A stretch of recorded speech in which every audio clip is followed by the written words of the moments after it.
مسمردان به مقابل تحصیل ناظم پیازلی یا تحصیل ناظم پیازلی به مقابل د شمالی اشنغر سمګلران یو خواته د انسانیت توهین او بل خواته د شمالی اشنغر سمګلران یاد وساتئ چې پیازلی سالار به ستاسو کور مخې ته پر لتې غځوي او دا یو ډېره ښه اعلان. ګرانو کتونکو سلامونه، علب خان شیرپو ستاسو په خدمت کې حاضر دی. ګرانو کتونکو یو خوا خو مصروفیات دومره زیات دي او بل خوا دا د شهدای پولیس هفته مانځل کېږي. څومره شهیدان چې کوم دي هغوی ته سلام پیش کوم، ورسره چې کوم دی د هغوی خاندانونو سره د پوره ملاتړ اعلان کوم. ډېر خلک ګرانو کتونکو راته کالس کوي د شمالي اشنغر نه مو داسې د یو ځای بل ځای نه م. تېره ورځ به تاسو ته پته وي چې د تحصیل ناظم په سوشل میډیا باندې څه خبرې اترې کړي دي او په هغې کې څه داسې خبرې اترې کړي چې په دې باندې جواب ورکړه. نو وخت دومره نشته دی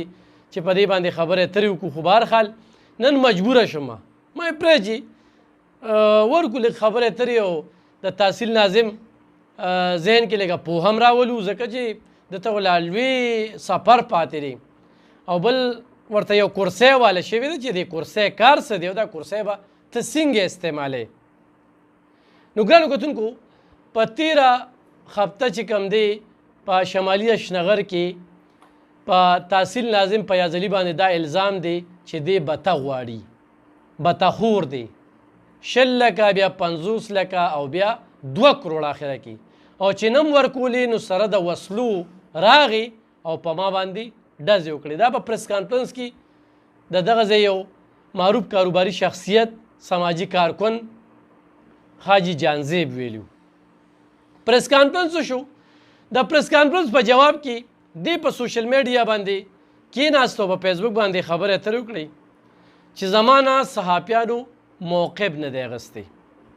ورسره د بغض او د کینې یو داسې خبره پکې وکړه. هغه سړي کې چې غلا وي که نه داسې یو خبره مخې ته شي وي دغې خلکو له خو عین غین هم نه ورځي او د عین غین فرق هم نشي کولی. او دې خبرې ته پکې اجت سو چې ته پکې دا خبرې کې. خو زه تا ته وایم ناظم صاحب چې پریس کانفرنس کې موقف نه وي، دا یاد ساته. او خو ته بیا دومره اصولي نو چې تا ته کم کسان ناستو تا ورته انټرویو ورکوله نو تا به دوی ته ویلو چې زمانه خو دې د انټرویو واغسته، اوس CCPO اجاز خان له لاړ شه چې یو تکړه پولیس افسر دی د هغه نوم هم پکې تا واغسته، د خالد خان نوم دې واغسته چې هغه هم پکې لاړ شه MPA صاحب سابقه او نور نومونه. نو د دغه کسانو به نور څه کار نو او به ټوله ورځ به تا چې کله یو غر او کله بل غر او چې کوم ځای دې ایشتلي نو به دوی به هغې پسې ګرځېدل. خو بله مشوره دا در کوم چې ته ځان ته مخې ته چېرته صحافیان کېنوه نو صحافیان به تا نه پوښتنې وکړي تا له تر اوسه چې ته دغه ځای ته رسېدلې نو تا له ځان ته صحافي نه دی کېنولی. ته صحافیانو سره یو ټاکره وکړه چې ستا مقصد څه دی او صحافیان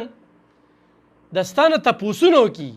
چې دا کار دی ولې وکړو، دا کار دی ولې وکړو، دې ورله دې لته ولې ورکړله،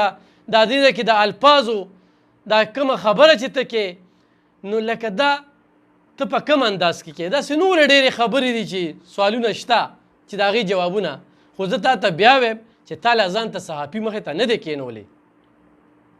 400 کې غټ غټ صحافیان دي، تا هم پریس کانفرنس کړو خلک به دې راغوښتي وو. بل تا به دغه صحافیان چې کوم د دې ستا د دې مخالف نه چا نه چې تا بته غوښتله او هغوی سره چا پریس کانفرنس کړو نو تا به هغوی ته کال کړو چې زه هم پریس کانفرنس کوم او راشه. ته څه دومره غټه خستي نه چې تا له به درځي او هغه دې په پریس کانفرنس باندې پیسې ورکوي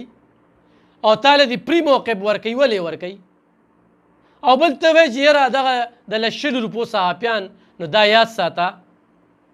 ناظم صاحب چې د صحافي دغه پریس کانفرنس ته کاتې وي چې دا پریس کانفرنس یې نه وي که نه نو لکه د صحافي هم څه د علاقایي صحافي چې کوم دی تنخواګانې نه وي. دا لږ ستا ذهن کولاومه چې تا خپل موقف پرېښوده او ته په صحافیانو باندې لګیا شوي. نو یو خو صحافیانو سره چېړم دا خبرې موږ له هم راځي خو د دې صحافت څه اصول دي د هغه اصولو نه اخوا دې خوا نه ځو چونکې دا سوشل میډیا ده اوس پې داسې خلک روتې دي چې د عوام دوکه کولو دپاره ټیک ټاک او فیسبوک او دا چل او دا چل او دا چل او ګانه ورسره ولګوه سړی خو چې کوم دی نو بس سمه پلاتون دی سادهلو خلک ورته ناست وي او هغه هم دوکه شي چې یاره پلانکې خو ډېر نر دی عملي کار ځمکني حقایق چې وي هغه زیرو روان وي نو دې خبرو ته لږه توجه پکار ده تا په دې خپلو خبرو کې وي چې یو څوک کوسړه به نو تا ته یو مشري حواله شوې ده نو ته لږ ګوره چا سره کښېنه حجره جومات کې نو له دې خبرو به لږ شانتې چل زده کړي چې یاره خبره به زه څنګه کوم تا باندې قام ډېر غټ اعتماد کړی دی نو تا سره دا خبرې دې وخت کې مزه کوي نه ته به د علاقې سیچو سره او د علاقې دغه بیروکریټو سره لږ تعلق هم ساتي چې د کلي علاقې د چا کار خو پیو کې که نه نو دې خبرو ته چې کومه ده لږه شانتې توجه پکار ده دا صرف زه ستا د اصلاح دپاره کومه چې په پریس کانفرنس کې موقف نه وي نو بیا صحافیان مه ټارګټ کوه او خو کله صحافیانو ټارګټ کېدل ته شروع کړې نو یو سوړه به بندېږي او بله به کولاویږي او بله به بندېږي او بله به کولاویږي لکه دا یو پریس کانفرنس شو بله والله هغه بل کس راشي تاسو ته ښه پته ده 10 جریبه باندې چې لانجه ده او 15 کروڑه روپۍ تاسو ورکوئ هغه هم 15 لکه ګټه ورکوئ دل هم 15 لکه ګټه ورکوئ هلته عاجزانه درخواست کې د غربت خبرې کې دلته کې دا کروڑه روپۍ ده د کمې راځي خو ته دغه دا جانزي بجي صاحب دی او د ده دا ځمکه ته اخلي او په دې باندې دغلته غریبانانو نه کالونی جوړی نو زه جانزي بجي صاحب ته وایم چې یاره جي سړی غریبانانو له کار کوي کالوني پې جوړوي بس پرېږده ورته خو ناظم صاحب دا خبره درته کومه چې د شمالي اشنغر کیسانان او خانان خپلو کې خبره جوړول غواړي خو دغه شانتې یو څو رانګ نمبرې دي او هغه رانګ نمبرې پکې دا کردار ادا کوي او ژوندي مثال دا واقعه ده چې یو کس لګي کېږي په بل ځمکه خرڅوي او ته ورته چې مې خرڅوه په کوم جواز او د کوم قانون لاندې ته یو سړي ته وایې چې دا ځمکه به ته نه خرڅوې خو خرڅوې نو په ما به یې خرڅوې داسې یوازې ده ته نه نورو څو کسانو ته ویلې شوي دي نو دا خبرې تا سره ضیب نه راکوي بل د مومند او د اشنغر خبره کې نو ګوره دا یو تصادم طرف ته خبره بوځې مومندان اشنغر موږ ټول یو پښتانه یو د دې علاقې خلک یو په اشنغر کې لږو مومندانو ځمکې واخیستې شه او ډېرو اشنغریانو په مومندو په دې علاقو کې ځمکې اخیستې به ټیک ټاک خبره ده نو دا خبرې چې کوم دی دا هم تا سره ضیب نه درکوي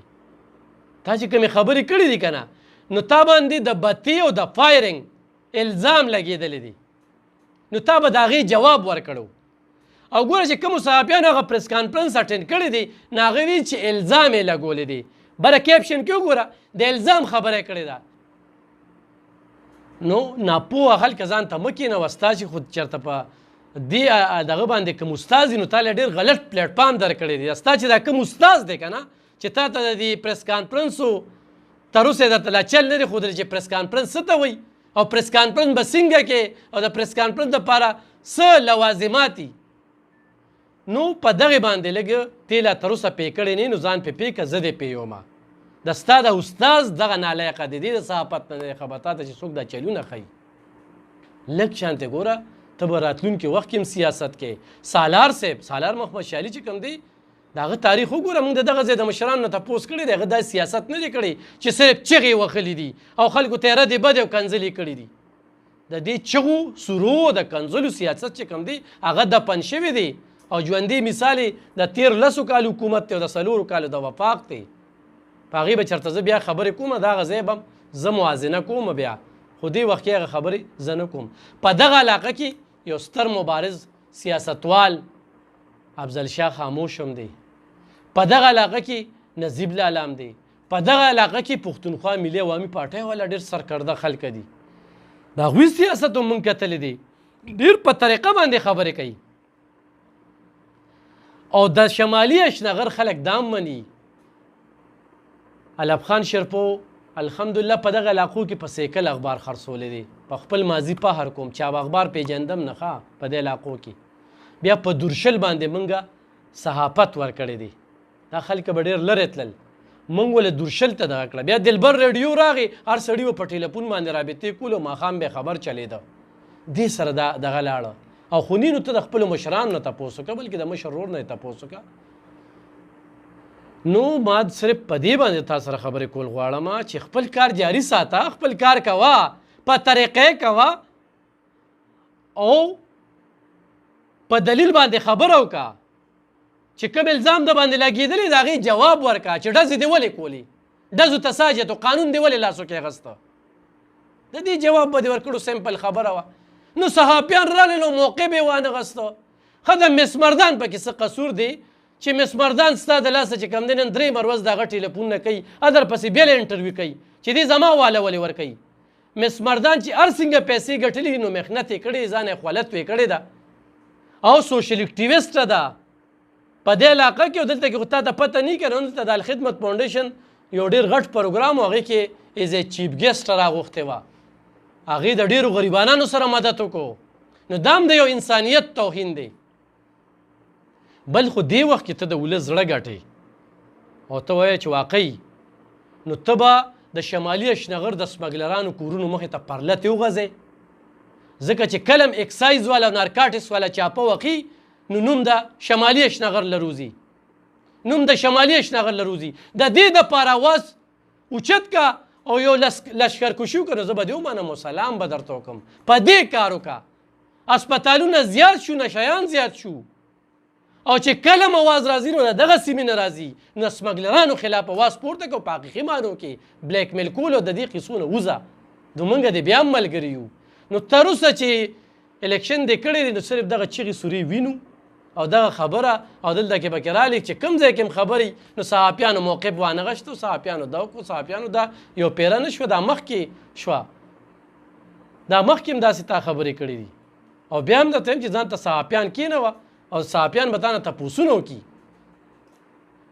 او خونینو زموږ د سټوډیو ته راشه راځه چې 1 to 1 خبرې اترې وکړو څه سوالونه دي چې هغه بس د کولو کو صفا کو په دې باندې خبرې وکړو خو زه کله تاله نه وې درغلی تا ما ته ټیلیفون کړی وي